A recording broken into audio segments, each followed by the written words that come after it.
मुंबईतल्या coastal रोडमधील tunnel फेजमध्ये आपण उभे आहोत आणि सध्या आपण पाहू शकता टनेलमध्ये या ठिकाणी लिकेज हे मोठ्या प्रमाणात पाहायला मिळत आहे। ठिकठिकाणी खरं तर पाण्याचे हे लिकेज आपल्याला पाहायला मिळत आहेत। अनेक भिंतींवरती हा डाग प्रामुख्याने पाण्याचे पाहायला मिळत आहेत।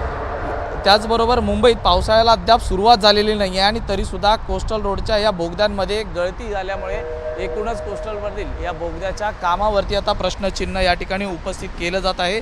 उद्या मान्सून पूर्व आढावा बैठक ही पालिकेची होणार आहे। यामध्ये या विषयाचा समावेश असणार असल्याची माहिती ही देखील सूत्रांनी दिलेली आहे। 11 मार्चला या कोस्टल रोडच्या फेजचं जे सुरुवात आहे ती करण्यात आली होती। टनेल बोरिंगचा पहिल्यांदाच वापर या बोगद्यासाठी करण्यात आला होता। मुंबई महानगरपालिकेचा अत्यंत हा महत्त्वाकांक्षी प्रकल्प मानला जातो। मात्र या ठिकाणी पावसाळ्यापूर्वीच टनेलमध्ये अनेक ठिकाणी गळती ही पाहायला मिळत असल्यामुळे या ठिकाणी या बोगद्याच्या एकूणच कार्यपद्धतीवरती प्रश्न उपस्थित केले जात आहेत। मनोज जयस्वालसह मी सूरज सावंत, एबीपी माझा, मुंबई। एबीपी माझा, उघडा डोळे बघा नीट।